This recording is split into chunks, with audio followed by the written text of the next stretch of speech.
إن الحمد لله نحمده ونستعينه ونؤمن به ونتوكل عليه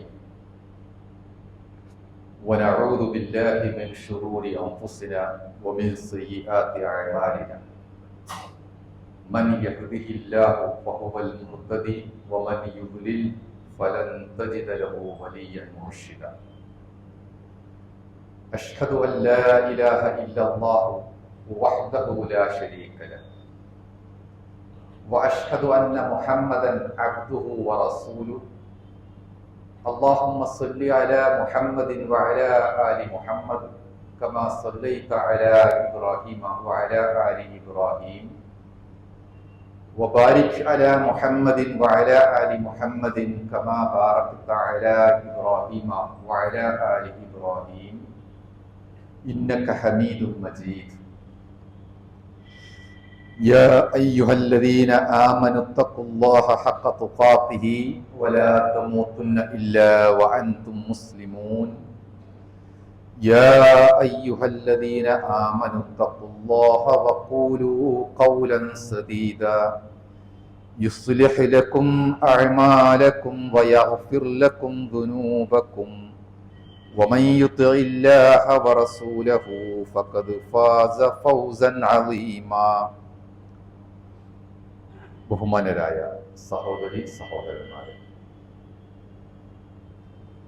നമ്മുടെ ജീവിതം അള്ളാഹുവിന് പൂർണ്ണമായി സമർപ്പിച്ചുകൊണ്ട് നന്മകൾ ധാരാളമായി ചെയ്തുകൊണ്ട് അള്ളാഹു സ്വീകരിക്കുന്ന ജീവിതവുമായി അവനെ കണ്ടുമുട്ടാൻ പാകത്തിൽ നാം കഴിയുക. അള്ളാഹു എല്ലാവിധ അനുഗ്രഹങ്ങളും നൽകി നമ്മെ അനുഗ്രഹിക്കുമാറാണ്. അള്ളാഹു നമ്മെ ഏൽപ്പിച്ചിരിക്കുന്ന മതം ഇസ്ലാം ഒരു മനുഷ്യൻ എന്ന നിലക്ക് നമ്മുടെ എല്ലാവിധ സുരക്ഷയ്ക്കും വേണ്ടിയാണ് നിശ്ചയിച്ചിരിക്കുന്നത്. ഇസ്ലാമിൻ്റെ ശരീഅത്ത്, നമ്മുടെ വിശ്വാസം, നാം നടത്തിക്കൊണ്ടിരിക്കുന്ന ഇബാദത്തുകൾ, ആരാധനകൾ, നമ്മുടെ കുടുംബം, മക്കൾ, സമൂഹം തുടങ്ങിയ തലത്തിൽ നമ്മുടെ ബന്ധങ്ങൾ, അവിടെയുള്ള നമ്മുടെ പ്രവർത്തനങ്ങൾ, സമീപനങ്ങൾ, ഇവയിലെല്ലാം ഇസ്ലാമിക ശരീഅത്ത് നിശ്ചയിച്ചിരിക്കുന്നത് മൊത്തത്തിൽ നന്മയുണ്ടാവുക, ഇസ്ലാഹ് ഉണ്ടാവുക, അതോടൊപ്പം ഈ മേഖലയിലെല്ലാം നമ്മൾ എല്ലാം കൊണ്ടും സുരക്ഷിതരായി തീരുക എന്ന കാര്യമാണ്. ശരീഅത്തിന്റെ താല്പര്യങ്ങൾ എന്താകുന്നു എന്നത് പലപ്പോഴും പണ്ഡിതന്മാർ ചർച്ച ചെയ്തിട്ടുണ്ട്. മഖാസിദു ശരിയ, ശരീഅത്തിന്റെ പ്രധാനപ്പെട്ട താല്പര്യങ്ങൾ, അതിൽ അവര് 5 തലങ്ങൾക്കാണ് ഊന്നൽ കൊടുത്തിരിക്കുന്നത്. ഒന്ന് ഹിഫ്ദുദ്ദീൻ, മതത്തിന്റെ സുരക്ഷ. മുസ്ലിം എന്ന നിലക്ക് സർവപ്രധാനം മതമാണ്, ദീനാണ്. ആ നിലക്ക് ദീൻ സുരക്ഷിതമായിരിക്കണം. മറ്റൊന്ന് നഫ്സ്, നമ്മുടെ ശരീരവും ആത്മാവും, അതും എല്ലാ കേടുപാടുകളിൽ നിന്നും സുരക്ഷിതമായിരിക്കണം. വേറെ ഒന്ന് ഹിഫ്ദുൽ മാൽ, ജീവിതത്തിന്റെ അടിസ്ഥാന അവലംബമായി അള്ളാഹു നൽകിയിരിക്കുന്ന സമ്പത്തും അതിനാവശ്യമായ പരിരക്ഷ ലഭിക്കേണ്ടതുണ്ട്. മറ്റൊന്ന് ഹിഫ്ദുൽ അഖിൽ, നമുക്ക് ലഭിച്ചിരിക്കുന്ന മറ്റാർക്കും ഇല്ലാത്ത ബുദ്ധി എന്ന സവിശേഷത, അതിനും ഒരു വിധത്തിലും പരിക്കേൽക്കാൻ പാടില്ല. അഞ്ചാമത്തേത് ഹിഫ്ദുൻ നസ്ൽ, നമ്മുടെ മക്കൾ, അതായത് വരും തലമുറ, മക്കൾ, കുടുംബം, ഭാര്യ, ഭർത്താവ്, മാതാവ്, പിതാവ് തുടങ്ങിയുള്ള നിലച്ചുപോവാത്ത ഒരു ബന്ധം നമ്മുടെ മുമ്പിലുണ്ട്. അവയിലും എല്ലാ തരത്തിലും ഇസ്ലാഹ് വേണം, സുരക്ഷിതത്വം വേണം.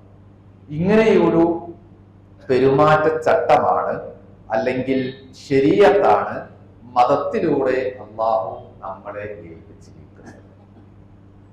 മതത്തിന്റെ പ്രധാനപ്പെട്ട ഭാഗം നമ്മൾ മനസ്സിലാക്കുന്നത് പോലെ ഈമാൻ തന്നെയാണ്. ഈ പറഞ്ഞ 5 തലങ്ങളിലും നമ്മൾ പറഞ്ഞ സുരക്ഷിതത്വം, പരിരക്ഷ ആവശ്യമാണെങ്കിൽ കൈവരിക്കുവാൻ അതിന് ഒരേ ഒരു ഒറ്റമൂലി മാത്രമാണുള്ളത്. അത് ഈമാൻ മാത്രമാണ്. ഈമാൻ ഉണ്ടെങ്കിൽ ദീൻ ശരിയാവും. ഈമാൻ ഉണ്ടെങ്കിൽ സാമ്പത്തിക രംഗം മെച്ചപ്പെടും. ഈമാൻ ഉണ്ടെങ്കിൽ ബുദ്ധിയും മക്കളും എല്ലാം ശരിപ്പെടും. അപ്പൊ മതത്തിന്റെ ഈ സംരക്ഷണം ലഭിക്കാൻ ആദ്യമായും പ്രധാനമായും വേണ്ടത് ഈമാൻ തന്നെയാവും. വമൻ യുഅ്മിൻ ബിറബ്ബിഹി ഫലാ യഖാഫു ബഖ്സൻ വലാ റഹഖ. ഈമാനോടുകൂടെ ഒരാൾ ജീവിക്കുകയാണെങ്കിൽ ഒരു തരത്തിലുള്ള മാനസിക ശാരീരിക ക്ലേശമോ പ്രയാസമോ അല്ലെങ്കിൽ എന്തെങ്കിലും നഷ്ടങ്ങളോ അയാൾക്ക് ഉണ്ടാവുകയില്ല.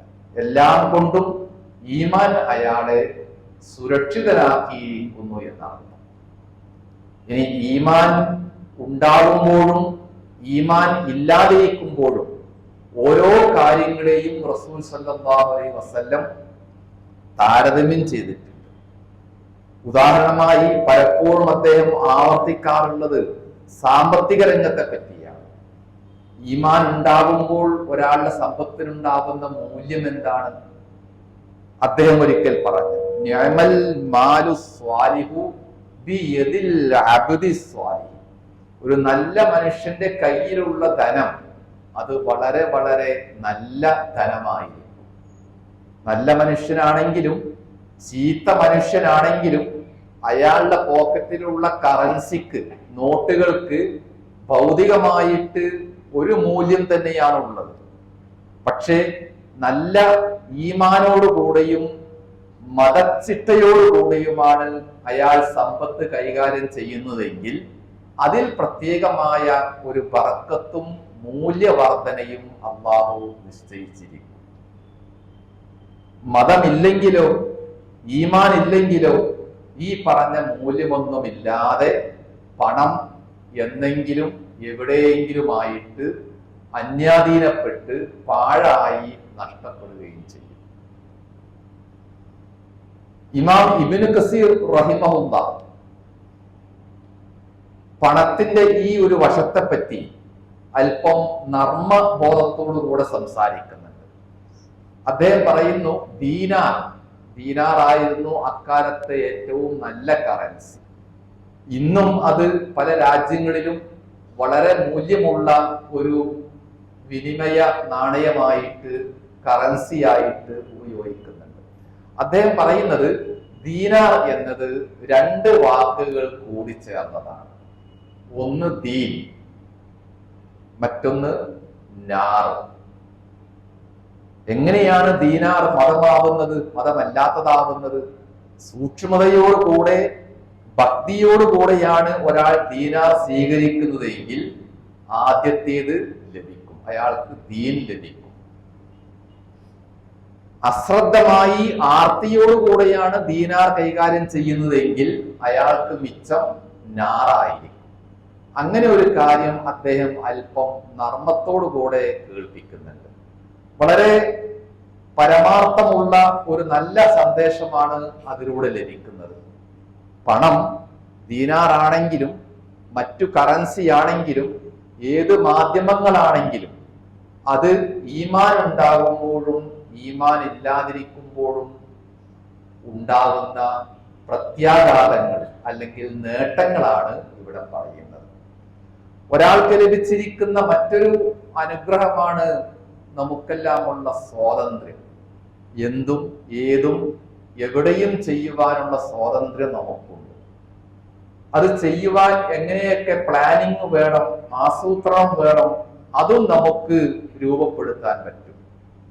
പക്ഷേ അയാൾക്ക് മുമ്പിൽ ഈമാൻ ഇല്ല എന്ന് വെക്കുക, ഈ പറഞ്ഞ ശരീഅത്തുമായി ബന്ധപ്പെട്ട ബോധം, അല്ലാഹു തുടങ്ങിയ ഒരു വികാരങ്ങളും ഇല്ല എന്ന് വെക്കുക, എങ്കിൽ അയാളുടെ സ്വാതന്ത്ര്യം അപകടത്തിലേക്കായിരിക്കും.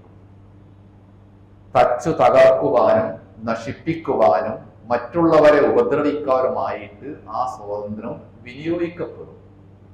ഈമാനോടുകൂടെ ഭക്തിയോടുകൂടെയാണ് ഈ സ്വാതന്ത്ര്യം ഉപയോഗിക്കുന്നത് എങ്കിൽ അത് അയാൾക്ക് ഉപകരിക്കും, നേട്ടമായിരിക്കും, മറ്റുള്ളവർക്കും അതിന്റെ ഗുണഫലങ്ങൾ അനുഭവിക്കുകയും ചെയ്യാം. അങ്ങനെ മതത്തിനെ പറ്റിയുള്ള, ബുദ്ധിയെ പറ്റിയുള്ള, മക്കളെ പറ്റിയുള്ള, സമ്പത്തിനെ പറ്റിയുള്ള എല്ലാ നിലക്കുള്ള സംരക്ഷണ ഗ്യാരണ്ടിയും നൽകുന്നത് മതമായിരിക്കും എന്നതാണ് പ്രധാനപ്പെട്ട കാര്യം. ആ ഒരു തലത്തിൽ ഈമാനുമായി, ഭക്തിയുമായി നമുക്ക് ഉയരാൻ കഴിയണം. എന്തിനാണ് മതം, എന്തുകൊണ്ട് ഭക്തനായി ജീവിക്കണം എന്നെല്ലാം പറയുമ്പോഴും സംശയിക്കുമ്പോഴും ഈ ഒരു മറുപടി മാത്രമായിരിക്കണം നമുക്ക് നമ്മളെയും മറ്റുള്ളവരെയും ബോധ്യപ്പെടുത്താനുള്ളത്. അലി റളിയല്ലാഹു അൻഹു ഒരു മനുഷ്യന്റെ ഈമാനിനെ എങ്ങനെയെല്ലാം പൂർണ്ണമാക്കാം എന്ന് നമ്മളെ കേൾപ്പിക്കുന്നുണ്ട്. അദ്ദേഹം പറയുന്നു, സലാസുൻ മൻ കുന്ന ഫീഹി കമുല ഈമാനുഹു.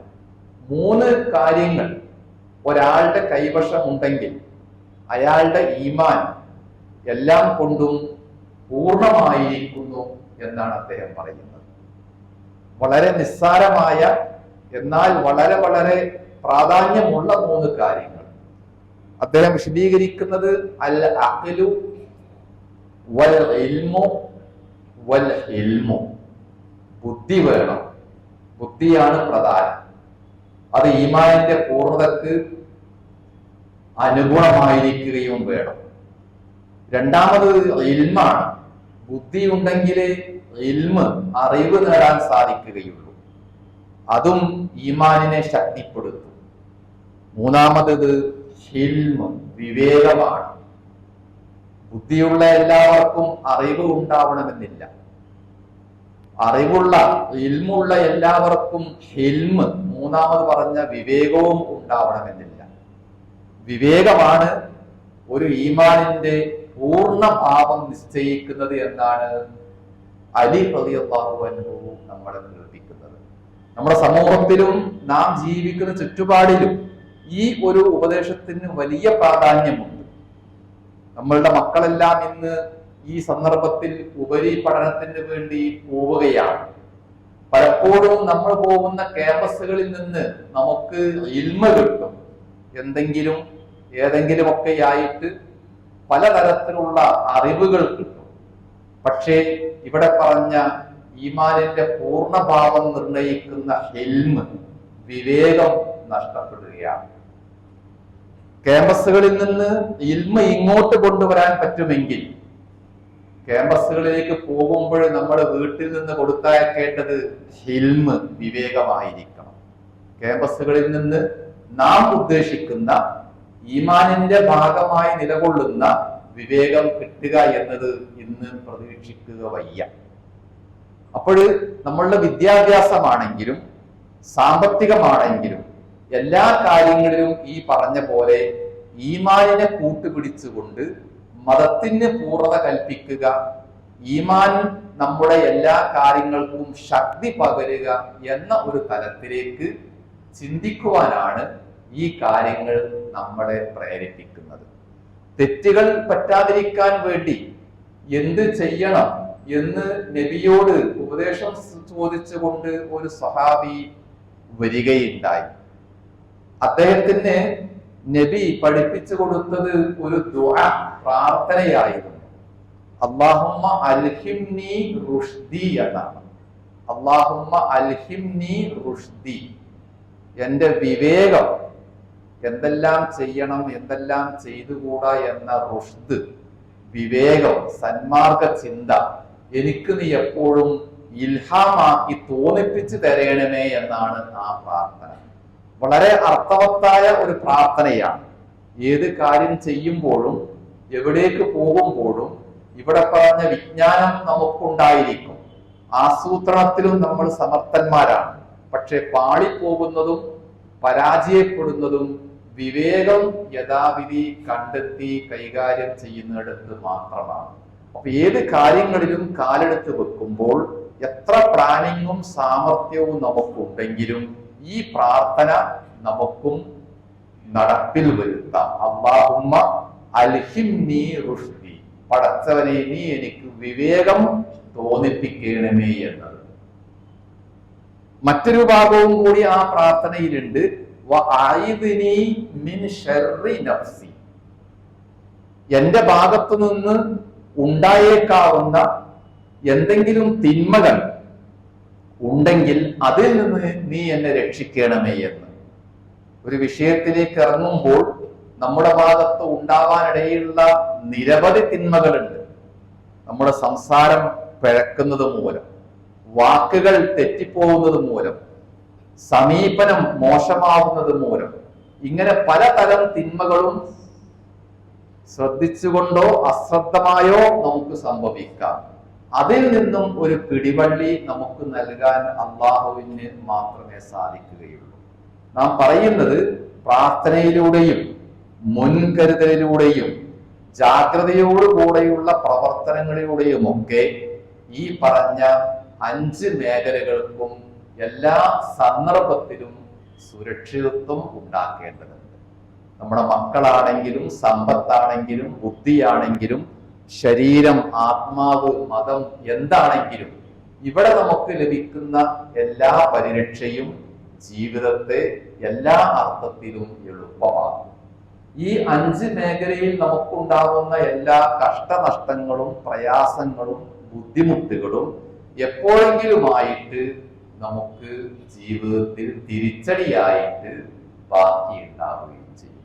അതുകൊണ്ട് ജീവിതം അല്ലാഹു നമ്മെ ഏൽപ്പിച്ചിരിക്കുന്ന അമാനത്ത് എന്ന നിലക്ക് ഈ ജീവിതത്തിലെ ഓരോ ചെറുതും വലുതുമായ സംഗതികളെ പറ്റി അവനോട് ഉത്തരം പറയേണ്ടി വരും എന്ന ജാഗ്രതയോടുകൂടെ ഈ പറഞ്ഞ കാര്യങ്ങൾ നമ്മൾ സൂക്ഷിക്കുക.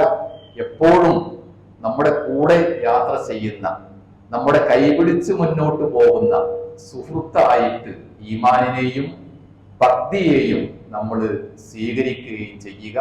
അല്ലാഹു നമ്മയെല്ലാം അനുഗ്രഹിക്കുമാറാവട്ടെ. അൽഹംദുലില്ലാഹി റബ്ബിൽ ആലമീൻ വൽ ആഖിബത്തു ലിൽ മുത്തഖീൻ നുസല്ലി വനുസല്ലിമു അലാ നബിയിനാ മുഹമ്മദിൻ വഅലാ ആലിഹി വസഹ്ബിഹി അജ്മഈൻ. ഇത്തഖുല്ലാഹ ഇബാദല്ലാഹ് വലാ തമൂതുന്ന ഇല്ലാ വഅൻതും മുസ്ലിമൂൻ.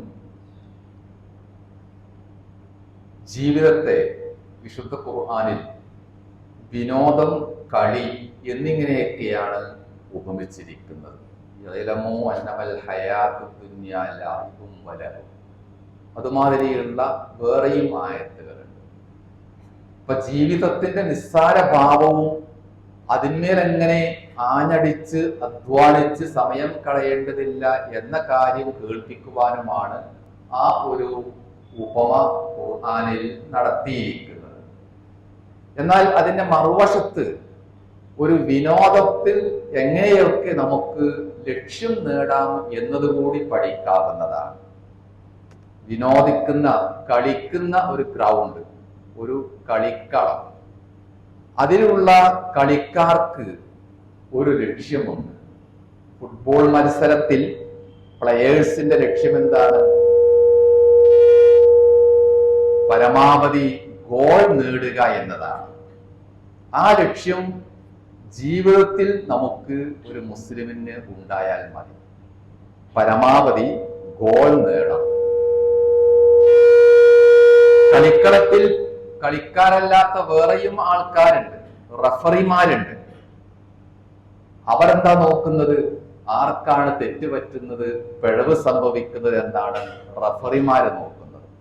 നമ്മളാരും ജീവിതത്തിൽ റഫറിയുടെ റോളിൽ ജീവിക്കാതിരുന്നാൽ മതി.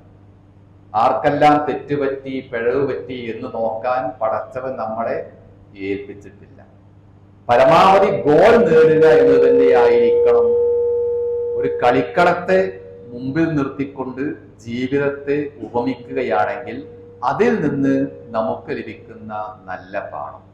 അപ്പൊ ആ രൂപത്തിൽ നാം നേരത്തെ പറഞ്ഞ 5 മേഖലകളിലും മതം, ആത്മാവ്, ബുദ്ധി തുടങ്ങിയ ഈ കാര്യങ്ങളിലൊക്കെ എത്രത്തോളം പരലോകത്തേക്ക് ആവശ്യമായ ലക്ഷ്യങ്ങൾ നേടാം എന്നതാണ് ജീവിതത്തെ എല്ലാ സന്ദർഭത്തിലും ക്രിയാത്മകമാക്കുന്ന കാര്യം. അപ്പോൾ മാത്രമേ നമ്മൾ ആദ്യം പറഞ്ഞ ഇസ്ലാഹ്, നന്മ ജീവിതത്തിൽ നിലനിൽക്കുകയും ചെയ്യുകയുള്ളൂ. യാ അയ്യുഹല്ലദീന ആമനു തഖുല്ലാഹ വഖൂലു ഖൗലൻ സദീദ യുസ്ലിഹ് ലക്കും അഅമാലക്കും. ഈമാനിന്റെ കുറച്ചുകൂടി തിളക്കമുള്ള ഭാഗമാണ് തഖ്വ. അപ്പോൾ ഈമാൻ ഉണ്ടാവുകയും അത് തഖ്വയിലേക്ക് ഉയർന്നു നിൽക്കുകയും ചെയ്താൽ, അതോടൊപ്പം നാവും സംസാരവും നേർക്കുനേരെ ശരിയായി തീരുകയും ചെയ്താൽ, അതിന്റെ ഗുണഫലം നിങ്ങളുടെ പ്രവർത്തനങ്ങളെ അല്ലാഹു നിങ്ങൾക്ക് നന്നാക്കി തരും. എല്ലാ പ്രവർത്തനങ്ങളും, മതത്തിന് വേണ്ടിയുള്ള പ്രവർത്തനങ്ങൾ, ബുദ്ധിപരമായ പ്രവർത്തനങ്ങൾ, ആത്മീയമായ പ്രവർത്തനങ്ങൾ, സാമ്പത്തികമായ പ്രവർത്തനങ്ങൾ, ഇവയിലെല്ലാം ഇസ്ലാഹ് ഉണ്ടാവാൻ ഈമാനും തഖ്വയും സ്വീകരിച്ചുകൊണ്ട് ജീവിക്കുക എന്ന വളരെ എളുപ്പമുള്ള മാർഗമാണ് ഖുർആൻ നിർദ്ദേശിക്കുന്നത്. അത് എളുപ്പമാണ്, പ്രായോഗികമാണ്. അതോടൊപ്പം കനത്ത ജാഗ്രത ഒരു മുസ്ലിം എന്ന നിലക്ക് നമുക്ക് ഉണ്ടാവുകയും വേണം. ഭയഭക്തി സ്വീകരിക്കുക, ആചരിക്കുക, അതനുസരിച്ച് കൊണ്ട് ജീവിക്കുക എന്നത് എളുപ്പമാണെങ്കിലും അതിൽ നിന്ന് നമ്മൾ തെറ്റിപ്പോകുന്നത് അശ്രദ്ധ ഉണ്ടാകുമ്പോഴാണ്. അനാവശ്യങ്ങൾക്കും തിന്മകൾക്കും വേണ്ടാത്തരങ്ങൾക്കും വേണ്ടി ജീവിതം നീക്കി വെക്കുമ്പോൾ നമ്മുടെ ബുദ്ധിയും നമ്മുടെ സമ്പത്തുമെല്ലാം ആ വഴിയിലേക്കാണ് തിരിയുന്നത് എങ്കിൽ തഖ്വ പൂർണ്ണമാവുകയില്ല. അത് നന്മക്ക് പകരം തിന്മ നമ്മെ തേടി അതിലൂടെ എത്തുകയും ചെയ്യും. അതുകൊണ്ട് തഖ്വയുള്ളവരായി ജീവിക്കുക എന്നതിലൂടെ, ഈമാനുള്ളവരായി ജീവിക്കുക എന്ന കൽപ്പനയിലൂടെ, ഉപദേശത്തിലൂടെ എപ്പോഴും നമ്മുടെ ആത്മാവിനെയും ബുദ്ധിയെയും ശക്തിപ്പെടുത്തേണ്ടത് അള്ളാഹുവിന് വേണ്ടി നിലകൊള്ളുവാൻ തയ്യാറാവുകയും ഈ ജീവിതത്തിൽ നമുക്കുള്ള ലക്ഷ്യങ്ങൾ ഒന്നുപോലും നഷ്ടപ്പെട്ടു പോവാതെ നേടിയെടുക്കുവാൻ നമ്മെ തന്നെ പ്രാപ്തമാക്കുകയും ചെയ്യുക എന്ന കാര്യത്തിലാണ്. അതിന് അള്ളാഹു നമ്മയെല്ലാം തൗഫീഖ് നൽകി അനുഗ്രഹിക്കുമാറാവട്ടെ. ധാരാളമായി അമലുകൾ ചെയ്യുവാൻ, എല്ലാത്തരം തിന്മകളിൽ നിന്നും മാറി നിൽക്കുവാൻ, അള്ളാഹുവിന്റെ സഹായത്തിന് അർഹമാകുന്ന രൂപത്തിൽ ഈമാനുമായി ജീവിക്കുവാനും റബ്ബ് നമ്മയെല്ലാം തൗഫീഖ് നൽകി അനുഗ്രഹിക്കുമാറാവട്ടെ. കഴിഞ്ഞുപോയ നമ്മുടെ മാതാപിതാക്കൾക്ക്, സുഹൃത്തുക്കൾക്കെല്ലാം റബ്ബെ നീ മഗ്ഫിറത്ത് നൽകി, റഹ്മത്ത് നൽകി അവരെ എല്ലാം അനുഗ്രഹിക്കുമാറാവട്ടെ. അപ്രകാരം തന്നെ ചികിത്സയിലുള്ള രോഗികളായി കഴിയുന്ന ഒട്ടുവളരെ പേരുണ്ട്. ഒന്ന് രണ്ട് സഹോദരന്മാരുടെ ശിഫക്ക് വേണ്ടി പ്രത്യേകമായി പ്രാർത്ഥിക്കുവാനും ഏൽപ്പിച്ചിട്ടുണ്ട്. അവർക്കെല്ലാം അല്ലാഹു ആരോഗ്യത്തിലേക്ക് തിരിച്ചു വരാനും അവരുടെ രോഗാവസ്ഥയിൽ നിന്ന് എളുപ്പത്തിൽ മോചനം ലഭിക്കുവാനും അല്ലാഹു അവരെയെല്ലാം അനുഗ്രഹിക്കുമാറാവട്ടെ. ഇന്നത്തെ നമ്മുടെ ജുമഅക്ക് ശേഷമുള്ള സംഭാവനകളും സദഖകളും സ്വീകരിക്കുന്നത് പള്ളിയുമായി ബന്ധപ്പെട്ട പ്രവർത്തനങ്ങൾക്കാണ്. എല്ലാവരും അതിലേക്ക് ധാരാളമായി സ്വതക്ക ചെയ്യണം എന്നുകൂടി അറിയിക്കുകയാണ്. അള്ളാഹു നമ്മുടെ എല്ലാ സ്വതക്കകളും മറ്റു അമലുകളും ഇബാദത്തുകളും സ്വീകരിച്ചുകൊണ്ട് ഈ ലോകത്തും അതിനേക്കാളേറെ പരലോകത്തും ആശ്വാസത്തോടു കൂടെ കഴിയുവാൻ അതെല്ലാം അവൻ നമ്മിൽ നിന്ന് സ്വീകരിച്ച് അനുഗ്രഹിക്കുമാറാവട്ടെ. اللهم اغفر للمؤمنين والمؤمنات والمسلمين والمسلمات الأحياء منهم والأموات. اللهم أجرنا من النار وأدخلنا الجنة يا رب العالمين. اللهم أعز الإسلام والمسلمين وانصر المستضعفين في كل مكان. اللهم انصر عبادك المستضعفين في فلسطين وغزة. اللهم انصرهم على أعدائهم يا أرحم الراحمين. ربنا آتنا في الدنيا حسنة وفي الآخرة حسنة وقنا عذاب النار.